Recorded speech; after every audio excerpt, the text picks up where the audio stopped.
1 second. Okay, good evening. Now we're going to tackle the next book, which is called Ayeka. Very interesting book. Yeah, Ayeka. It's a book that's a very thin book. Yeah. Happens to be talking about bitachon, musar, basically. Misalat Shalim is one of the books he incorporates in here. Of course, it's a very short book, but it gives us a little bit of a. Ayeka means where are you? Yeah, where are you? When Adam Arishon made the sin, Hashem knew where he was, but he's asking him, listen, where are you? What's the deal with you? Yeah.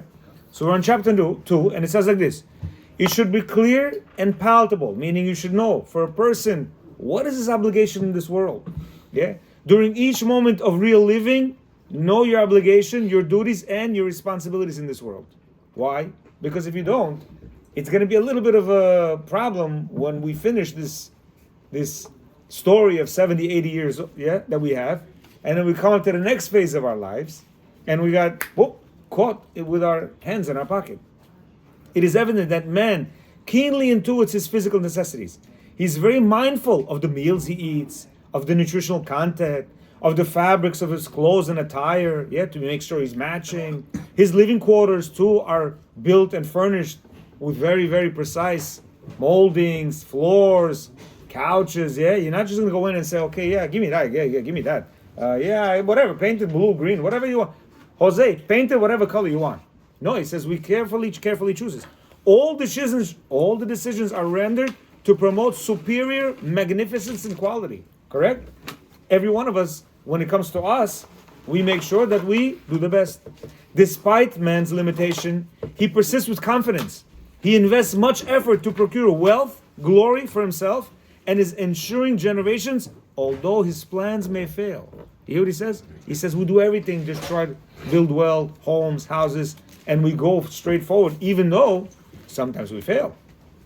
He says the legendary Mashgiach Ruchani of the famous yeshiva Mir of Ponovich, Harav Yechezkel Levenstein, he chided, he says, why do you occupy your mind with grandiose plans? Ultimately, it will proceed as Hashem determines. At the end of the day, whatever we decide, only Hashem can be the one who's going to make what's going to happen. The Mashgiach also pondered the following. He says, if man desists from food for several hours, he feels hungry, right? He feels hungry.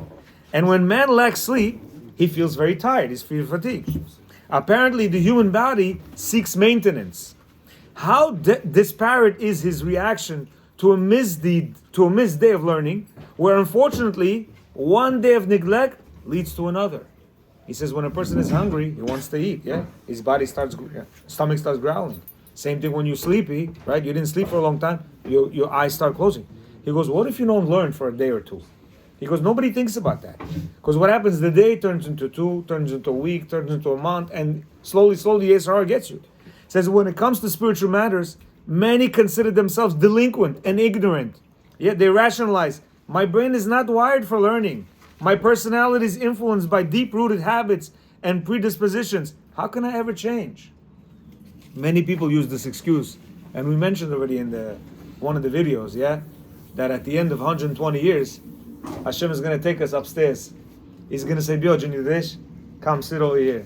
Just want to ask you a question, When you were born, you had no money, You started out life 20 years old, nothing, You built yourself a nice business. You got multiple barbershops. You got nice big jewelry store. You got medical offices. You're in the real estate business. You got buildings with, thousands of tenants and so on and so on. How did you do that? You weren't born with this knowledge. What drove you? What gave you this drive to be able to do all this business, And he's going to say whatever he's going to say. And he's going to, he's going to tell him, listen, you amassed so much wealth, so much homes. When you built your house, you did all these details. How did you do all that? And then he's going to say to him, you couldn't do that a little bit for my Torah? What, you used all this knowledge for, physical matters, but for my Torah, you didn't want to sit and give a little bit more effort? You hear? That's what he's going to ask him. He says, get a good grip of yourself, because this is precisely the purpose of man, to improve. He says his value and significance are parallel to his self-growth. He says we come into this world in order to grow ourselves, in order to be able to become something of ourselves, but not something of spirituality, physicality, something spirituality. He says, traveling back to the time period of Avraham Avinu, we observe the actions that qualified him as the forefather of our nation. He extracted the roots of foul behavior patterns, false pretenses and cultural habits that were embedded by his ancestors. Yeah, Avraham Avinu, all around him was idol worship. Imagine, all around you is idol worship, and he says, yo, this cannot be. Something is not right over here, yeah? He says, true to his calling, he destroyed the idols, proving their vulnerability. To Abraham's lofty resolve, Hashem commanded him to leave his homeland. Avraham Avinu had clear vision and focus of his mission. He preached the oneness of Hashem and his infiniteness. He proceeded to publicize that it is Hashem who pumps our blood and provides our livelihood. Clearly, we are beholden to him exclusively. Meaning Avraham Avinu, with all this craziness that's going around him, his own family selling idols and things like that, he stood there and he says, it cannot be that this is the truth. He said there must be somebody who's ruling this. Yeah? Meaning he himself. It's not such an easy thing to do. He says we too need to know with complete clarity and absolute certainty that Hashem is the only one that's in control. It is mandatory for us to readily verbalize with earnest the enthusiasm and impress upon ourselves and others our obligation to exclusively praise Hashem's supremacy. Meaning each one of us, he says, has the obligation to try to at least learn or understand that Hashem is one and he's in control. He says, our entire function in this world is to extol his name, is to make his name great. He says, our mouth should articulate his infinite kindness. Our eyes should behold his masterful creation. We must be fully aware that every blade of grass and every wing that flaps, every amphibian and insect that exists is under the jurisdiction of the Creator. Meaning, Victor Miller says that he used to walk around Ocean Parkway, and everybody apparently at the time used to see him.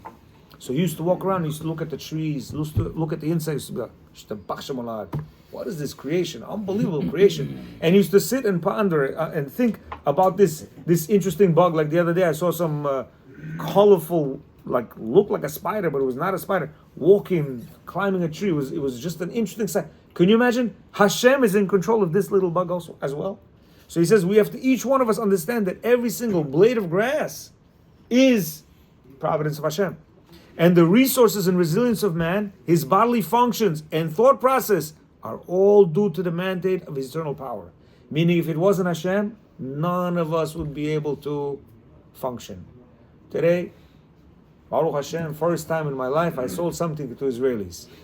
Comes a man and wife, a child in a wheelchair like this, yeah, and another child he was like 27, 28 years old, and the other one was about 35, 36 years old, but also slow. Yeah? And they came in, they were talking, and then they ended up buying something. So I started talking to them, whatever. So they have these two children who are not special. One is completely not functional, and the other one is a special needs guy. But to show us what, if Hashem wants, He can bring us to a state where a person cannot function. He looks like a normal being, yeah, but he's unfunctionable. We take advantage of that, and Rav Victor Miller also says that when you see that, it's a message for you. So the minute I saw that, I was like, wow, I have to take it internally to understand what do I need to learn from this? Yeah. So he says it's only appropriate then that a person should seclude himself for 5 minutes a day with his eyelids closed, seated in a room with the door closed. He should ask himself, who pumps the oxygen to the chambers of my heart? Who pulsates my lungs, enables my senses to function, lubricates my muscles, my eyes? Who gives me life? Is anyone besides him activating my heartbeat? Do you even think about that? It's a normal process, right?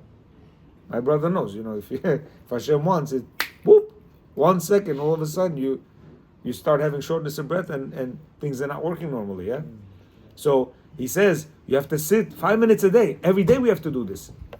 It's Hashem that's giving us all these things that we're able to do. This thought will help him understand the secret of his survival. He will overcome with realization that he is dependent on Hashem alone for everything. he should then begin to contemplate the meaning of Nishmat Kol Chai prayer. Yeah, it is a tefillah where we thank Hashem for the depths of our soul with passion and expression. Meaning, when we understand that Hashem is the one who's doing everything to us, all the breath that we take, the eyes that we see, the motions that we do, yeah, it's all Hashem. So we will thank Him. While these sentimental thoughts course through the channels of the psyche, he should realize a battlefield. He should see himself waging a war in Hashem's army. He is a soldier whose only function is to vanquish the evil inclination for the sake of Hashem's royalty. Meaning we're here only to do what? To fight the Yetzer Hara. Our only mission over here is to fight the Yetzer Hara. He says there's nothing else he needs to be concerned about. A trooper has his needs, desires, finances. A trooper, he needs everything. So too, a combatant in Hashem's army is completely supported. According to the degree of his loyalty, so will be his generous compensation. So I always give an example of what's called the Navy SEALs. You know, the Army has, they have the Rangers, they have the Marines, they have the Air, they also have what's called the Navy SEALs. And the Navy SEALs, not everybody gets there, yeah? They have a very rigorous diet, they have a certain sleeping pattern, they have very different, training that they must do. Why? Because they do special activities where nobody can do what they can do. And therefore, I always tell to my young people that we are the Navy SEALs in Hashem's eyes. Meaning Hashem has an army, yeah? He has the Goyim, the Muslim, the Christians, everybody, right? The Jewish people, every single one of us, we belong to what's called the Navy SEAL program. And therefore we have special diet. We have to watch what we eat, yeah? Kosher food, kosher this, all that. We have certain sleeping patterns. We can't be sleeping until 10 o'clock, 11 o'clock. We have to get up at a certain time, yeah? Tefillin, mandatory. It's not something that we can, whatever. And we're thinking, what do I need all this stuff for? What does a Navy SEAL need for? He can't say, I don't want to do this. Yeah, you can't get in there. It's very hard to get in part of the Navy SEALs. We were born into this Navy SEAL of Hashem, correct? I'm sorry? Yeah. So therefore, every single action that we do is an action that Hashem has planned for us. Why? Because number one, we could beat the Yetzer Hara, the evil inclination, with all this help. And number two, in order for us to function for eternity in the world to come, we need to go through this training that we're here for. See, that's the one thing that we're lacking, including learning Torah. We need to train ourselves, train our minds, train our soul to be able to understand what it is to learn. Why? Because there's going to be eternity. Eternity, we spoke about it, there's no end. Yeah? That all we're going to do is be basking from Hashem's radiance, whatever that means. We have no idea what that is. But we need to spiritually build ourselves as much as we can in this world in order for us to be able to understand and accept this bounty. I can't give a good example of how could we, compare it to nowadays thing, yeah? But it's very important that we do this. He says, with his eyelids still shut, he can take his hand and feel Hashem's loving embrace. A father tends to the needs of his children. He nourishes them and clothes them and provides them with shelter and warmth. The children inevitably feel safe and nurtured, right? Without a worry. They feel content knowing that their father is present. Such is the sensation experienced by those who place their entire trust and complete faith in Hashem. He says when somebody puts complete trust and faith in Hashem, he's like this child that's being held to the father. He knows that his father tomorrow is going to drive him to school, give him food to eat, have a home, roof on his bed. If he gets sick, he knows where to care. Anything the child needs, he knows his father is going to take care of him. He says that's how the feeling we have to have with Hashem. If we put our whole burden on Hashem, say Hashem, you have to take care of me, says Hashem will do that. He says the Mir Mashgiach of Yerucham Levovitz, he described Emunah with an analogy. He says envision a steep spiral staircase. Yeah, imagine ascending it in the darkness, grappling with fear, losing balance, an imminent plunge. One grips the banister, instantaneously he feels safe. The Mashgiach continued, the guardrail of a Jew is his emunah, his steadfast belief in Hashem. He must grasp and clutch Hashem's guiding hand, which is and his Torah. He says just like a person when he goes up the spiral staircase, right? In the dark, can't see anything, he thinks he's going to fall. What does he do? Grab onto this? He says that's how we have to do and grab onto Hashem. Upon analyzing the requirements of what deems an animal kosher, we realize that it may also serve to indicate the spiritual status of a Yid, of a Jew. Man doesn't chew his cud, but his mouth should constantly be verbalizing Torah thoughts. Yeah, what does a cow do? Like that, constantly. Yeah, chewing the cud, chewing Torah. It says a Jew should also be chewing the cud, meaning always talking about Hashem. When you get up, thank you Hashem that all my children are healthy and sound. Hashem, thank you very much that I'm able to walk. Hashem, thank you very much that I'm able to go to shul. Mean constantly, thank you I have this business. Thank you I'm this. Thank you that. Thank you I have a wife. Thank you I have a son. Thank you I have grandchildren. Thank you. Constantly what? Talking about Hashem. Yeah? He says, while man doesn't have split hooves, his legs should chase after charitable deeds of sorts. When one behaves in this fashion, he elevates himself and the entire world. When one procures food and clothing for himself, quite obviously, he's not benefiting others. Rather, he's doing it for himself. Similarly, when one possesses unadulterated emunah, it is he himself who he benefits. When learning one word of Torah or acquiring a single mitzvah, he fabricates his own wardrobe in the next world. It is apparent then that every benevolent act is solely to his advantage. Yeah, his noble deeds serve to enhance his life, that of his children and his children. He says, whatever we do, I don't know Kabbalah, but apparently in Kabbalah, whatever we do, we have a certain clothing. We clothe that part of the body. Yeah? So he says sometimes a person up there is slightly naked because he didn't do something in this world. And he mentions, he says the following story depicts this concept well. He says the pious Shiniver Rav had a perplexing dream. He had a dream. He saw his deceased brother of Meir Natan, garbed in elegant attire, yet he was missing shoes. Yeah, so this rabbi saw a dream. His brother had nice clothing with no shoes. The Shiniver Rav related the details of his dream to the saintly father. And the father, Rav, the son Rav, he said to him, he explained the vision. He says, the only clothing one receives in the next world are those that were fashioned by the mitzvot he performs in this world.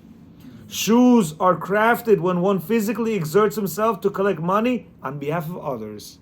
Meaning he says shoes, that's when somebody needs money and you go and you collect money for this individual. Kilu tzedakah, but not tzedakah that you just gave. You go and he says, unfortunately, Rav Meir Natan, alav hashalom, departed this world when he was young.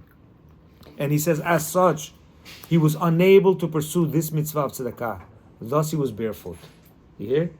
Young guy. How is he supposed to do it? Yeah? He says, he missed out on this mitzvah, so he was barefoot.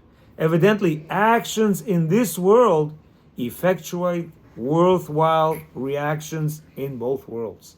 So he says, everything we do here is going to actually be affected in the world.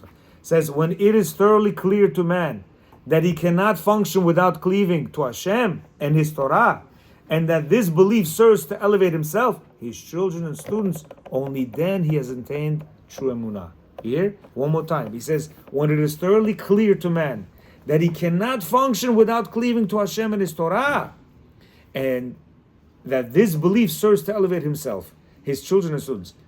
None of us have reached this level yet. Why? So technically, we don't have true emunah. Why? Because we know tomorrow, Baruch Hashem, we have a job. We're going to go to work. We're going to open up our business. And we're going to make money. And Baruch Hashem, tomorrow I have money in my pocket. And I'm going to buy food. Thank God, in the store, plenty of food. Yeah? So what are we relying on? We're not relying on Hashem. We technically don't have this emunah. We could say, yeah, I have emunah. None of us have emunah here. Why? Because with money and successful businesses and homes and full stores. It's normal, the part of the life. You think it's normal. No, so we read, I don't remember who I read with a story with. He said there was one Rav. You know what he did? Every day what he made, he used to give out. Every day. He made $2,000 today. People will come to him. 200, 300, 500, 2,000. No money. Next day, he would not leave any cash. So what happens? He says, some guy comes to make a deal with him. And he says the deal was for $150,000. Now, where's he going to get $150,000? Everything he gives away. He says, okay, give me 1 day, okay? I'll do the deal. Give me 1 day. So he banks the deal, but he's got to pay him, right? All of a sudden comes to him a rich man. He says, Kvod Harav. He was also a rabbi. He says, I cannot trust my house. I have to leave for about a month. I want to leave $150,000 entrusted with you. Please, you hold the money. You could do whatever you want. After a month, just bring it back to me. So you see, Hashem orchestrates what? That he needed 150,000 to do this deal, correct? Yes. The emunah that he had by giving away all the money, we're not on that level, so we cannot do that. I'm saying we're not on that level. But at least we have to become slowly to the level that what? We're relying completely on Hashem. It's going to take time, right? Because we have so much surplus that we have, that our emunah, the Yetzer Hara, is taking this emunah away from us. And therefore we're not relying on Hashem. We're relying on our doctor, we're relying on our lawyer, we're relying on our business, we're relying on errands. Yeah, it closed, but soon it's going to be open. If it's not errands, it's seasons. If it's not seasons, it's mazal. You hear what I'm saying? So we're relying on everything else, but Hashem. We don't think, oh, I need a banana tomorrow. Bananas everywhere. In Russia, we didn't have bananas. So we were thinking, Hashem, when is the banana season going to come so we can try banana? This what you say, I'm agree with you, but Yeah. this you say if it 30 years ago, Yeah. maybe work. Oh. But today we Yeah. live very... Today the Yetzer Hara got us by our you know what. Not of the And Yetzer Hara, therefore- but it's the life of United States, Yes. it's very... Yeah, the question is why Yes. can't we find Hold on. Emunah